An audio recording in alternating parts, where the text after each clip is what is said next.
Introduction to Stakeholder Engagement and the difference between engagement and management.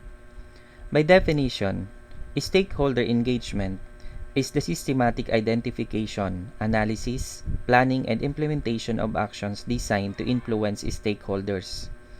A stakeholder engagement strategy identifies the needs of key groups, and the sponsor plays a vital role in ensuring those business needs are met. Stakeholders are individuals who are either affected by or responsible for the outcomes of a project or initiative, while stakeholder engagement are the use of stakeholders as participants in a collaborative decision-making process that guides the creation and execution of a defined scope of work. So simply, kapag sinabi natin na stakeholder engagement, ito yung process. Ito yung kung saan meron tayong systematic na mag-identify tayo ng ating stakeholders, magkakaroon tayo ng pag-analyze, planning, and then i-implement natin yung actions na yun para makuha natin yung target or to ensure that our business needs are met. Yung stakeholders naman, those are the responsible individuals. So, yun sila yung mga tao. While yung stakeholder engagement, sila naman yung process. So, yung collaboration, yung bond, and relationship. Now, what is the role of stakeholder engagement? The role of stakeholder engagement is to process and assess the effectiveness of engagement. It is usual for project professionals to identify stakeholders and then analyze the degree to which they may become a help or hindrance by considering a number of criteria. These are encompassed in the 10 key principles of stakeholder engagement. The first one is communicate.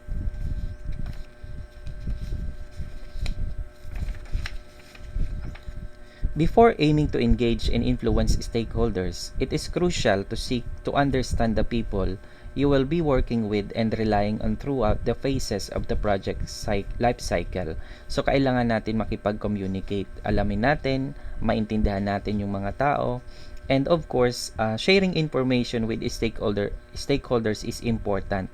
But it is equally important to first gather information about your stakeholders. Next, consult.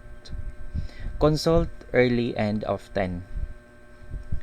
A project, particularly in the early stages, may be unclear to its stakeholder, for example, in terms of purpose, scope, risk, and approaches.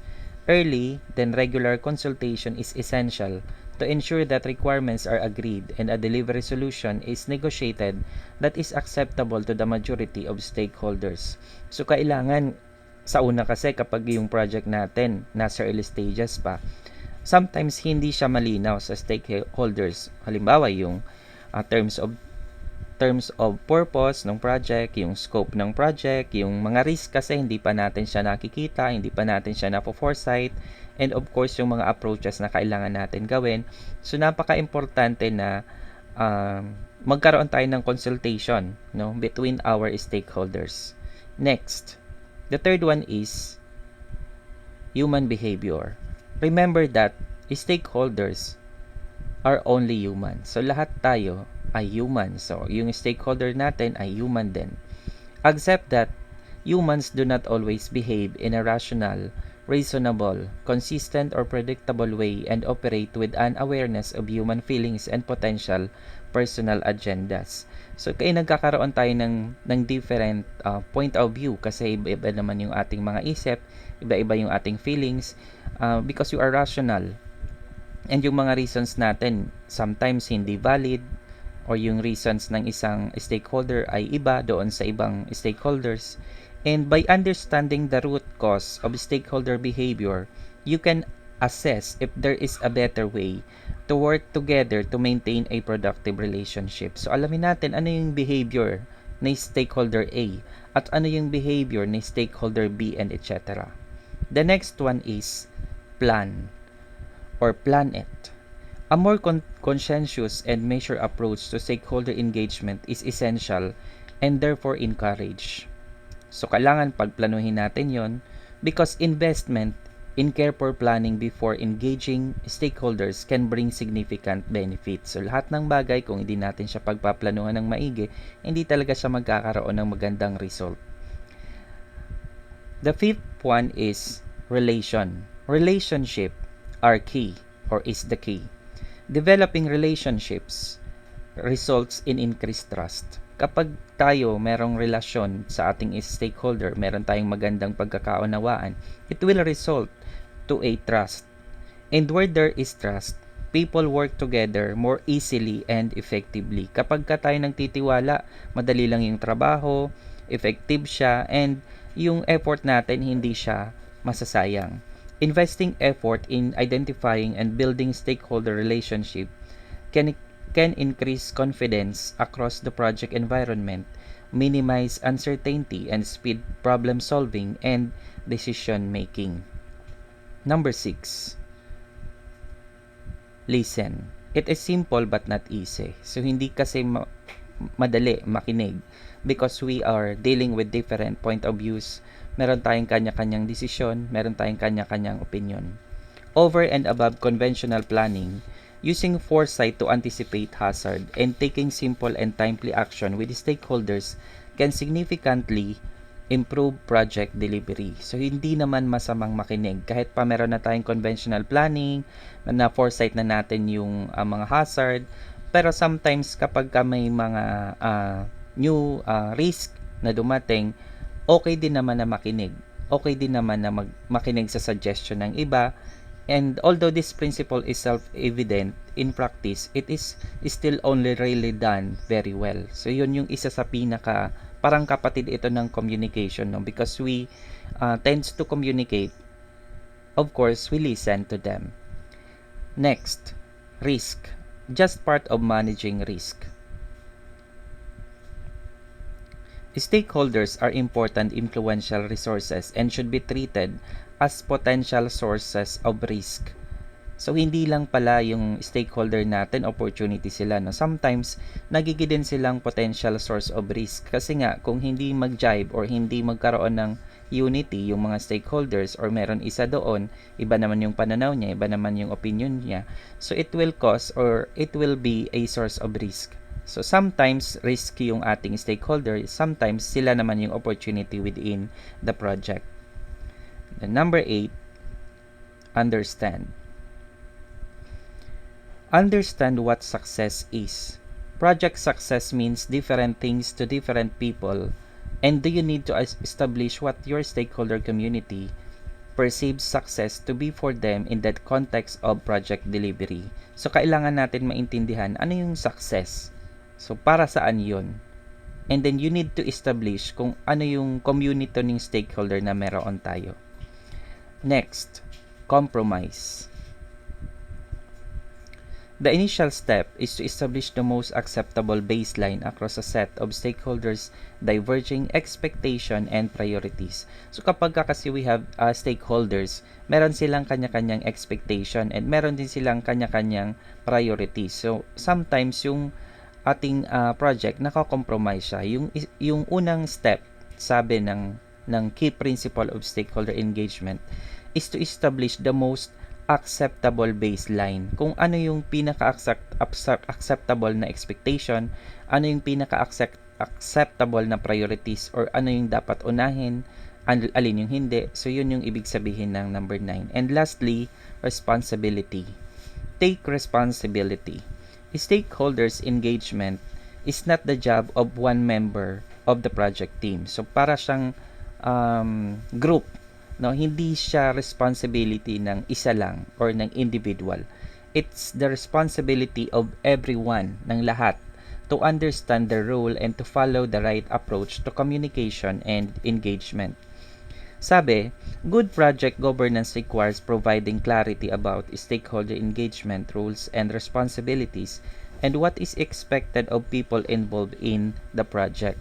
So, lagi nating parang nasa balikat natin yung responsibility na pangkalahatan. Yung isa yung nagkamali pero lahat tayo ay involved na or lahat tayo ay magsasuffer, parang ganun. One for all for one. Yung ibig sabihin ng responsibility. Next, how do we understand stakeholders? So, una iisipin natin, ano kaya yung nagmo-motivate sa kanila? Are they positive or negative thinker? What are their financial or emotional interest? Of course, how do they want to receive information? What information do they have and do you have? Then of course, what are their current opinions? Current kasi sometimes yung mga opinions natin nagbabago, no, in due time. And how are they influenced? Paano natin na-influence yung stakeholder A by yung pangkalahatang desisyon? And is it on good information? So sometimes kasi kahit sa board meeting or sa stakeholder meeting, yung flow of information or yung communication, yung lack of information or lack of communication, yun yung isa sa pinaka nagiging problema.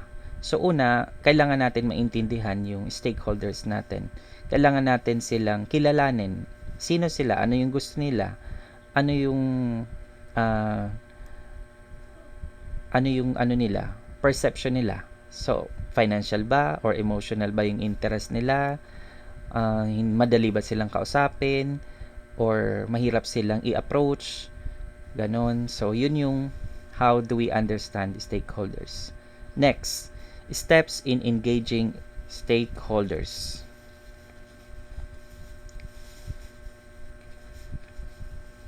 First, identify interest. So, identify important stakeholders and their interests. Kilalanin natin sila, no? Kailangan alam natin kung anong interest ng stakeholder na ito. Next, assess the power and influence of stakeholders in relation to the project. So, kailangan i-priority natin sino ba yung stakeholder na ganito, sino yung hindi, para at least kapag na-assess natin yung influence ng stakeholder na yun, magkaroon siya ng relation and then mag-benefit naman yung ating project. The third one is plan or plan engagement.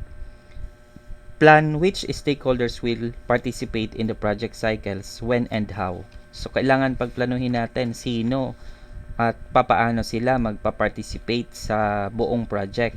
Papaano at saka kailan. Okay? The next one is manage stakeholders. Manage or determine appropriate project response to each stakeholder or group. So, paano natin i-manage or paano natin makukuha or madedetermine yung appropriate response ng bawat stakeholders or group. The next one is measure performance or identify risk. So kapag tayo nagme-measure ng performance, makikita natin dyan kung lumalago ba or nalulugi ba, meron bang mga risk, hindi ba natin na-address yung mga risk ng project. And lastly, continuous improvement. So ito yung we need to develop strategy for building participation and stakeholder commitment para yung engaging stakeholders magkaroon naman ng continuous improvement. So those are the steps in engaging stakeholders. Why engage? First, transparency. So when you say transparency, it is used in science or in engineering, business, humanities, and other social contexts, and it refers to us operating in such a way that it is easy to see what actions are performed. Transparent ka kasi, nakikita ano yung ginagawa, nakikita ano yung mali, nakikita ano yung mitigating process, nakikita kung ano yung ginagawang solusyon. And transparency implies openness. Open ka kasi, di ba? Hindi ka close-minded. And communication and of course accountability. So kapag ka-transparent tayo, alam natin na kapag may nakitang mali yung ating mga boss or yung ating client, so magkakaroon tayo ng accountability. Second is better targeting. Ito yung goal. So it allows to meet the desired criteria. So ano ba yung gusto mong marating? It helps the increase of the effectivity of the campaign or marketing, and then to foresight further development and have a positive result. So kapag meron tayong goal, meron tayong target, yun yung focus natin, yun yung gusto mong makuha. So that is the second, better targeting. The third one is better information. Your success in better decision depends on making better communication. So sabi ko nga, hindi madaling mag-decide, hindi madaling magkaroon ng decision making kung wala tayong maigi or better na communication.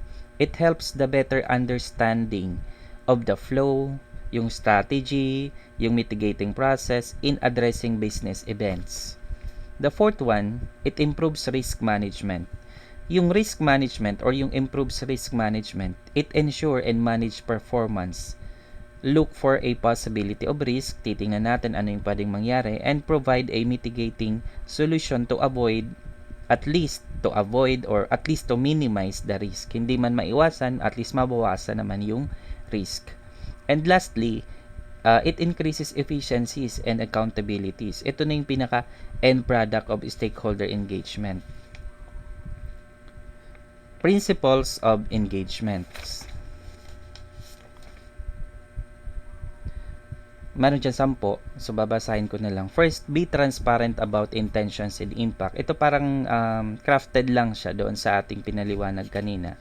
Yung why engage, no? So, be transparent about intentions and impact. So, hindi pwede na nag-uumpisa na yung project pero meron pa tayong hindi na ipapakita or meron tayong tinatago.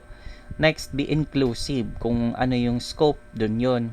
Then, next is be rights-based. Be willing to negotiate or yung makipag-communicate tayo. Marunong tayong makipagnegosasyon. Next, be predictable and mutually accountable. So, hindi kasi pwede na kapag may problema, tatakasan natin yun and hindi tayo accountable for that. And then, be cost-effective. So, when you say cost-effective, maganda yung trabaho, maganda yung quality, pero hindi tayo masyadong gumastos. Be continuously communicative. So, kahit pa meron tayong toolbox meeting, di ba? So, ito yung parang continuous communication natin. Kasi every day, every week, every month, kailangan nag-communicate talaga in a certain project. Act with integrity and in an ethical manner. So, meron tayong mga professional ethics, yung mga employee ethics natin or rules and regulations na dapat nasusunod din in order to achieve an integrity and ethical manner. Next is be mutually respectful. So, hindi ibig sabihin ikaw yung boss, ikaw yung mataas yung rank, ang hindi mo na irerespeto yung mga lower or yung mga suggestion ng iba pa. And lastly, do no harm. So, wag naman mangyari na magkaroon tayo ng meron tayong masira o meron tayong mabago, meron tayong ma-harm na ibang tao. Next, why is stakeholder engagement important? First, assurance. So, yung pag sinabi nating assurance, ito yung safety. It is a positive declaration to give confidence and certainty in one's own abilities. Assured ka na parang nandun na may tiwala ka na mangyayari yun, di ba? The next one is improvement. When you say improvement, it is the process of making something better or getting better. So, when you say improvement, hindi pa talaga siya yung full end product, di ba? Kasi meron pang improvement, gagaling pa or gaganda pa. So, something better or getting better. And it is a change by which a thing is improved. Sometimes nga, improved na siya, di ba? Pero i-improve pa natin siya. Parang yung mas creamier daw yung creamiest, di ba? Parang ganon. Then, next one is branding. When you say branding, it provide good images. The process of giving a distinctive meaning or identity to a specific project or product and company. Meron tayong, kumbaga doon na yung pagkakakilanlan natin. Then, the fourth one is cost-effective. Cost-effective is the process of producing good result without costing a lot of money. Hence, providing a quality of service. So, sinabi ko nga kanina, kapag cost-effective, yung makapag-produce tayo ng magandang resulta na hindi tayo masyadong gasgas yung bulsa. And makapag-produce tayo ng may quality pa rin yung ating product or yung ating services. Then the last one is continuous improvement. It is the process of continual growth, no? Para siyang paglaki, no? It's the best way to ensure that we're doing things the most efficient and productive way. Now, stakeholder engagement and management naman tayo. Ano yung definitions nila? So, kapag sinabi natin na stakeholder management, it is the systematic identification, analysis, planning, and implementation of actions designed to engage with stakeholders. Para lang siyang engagement.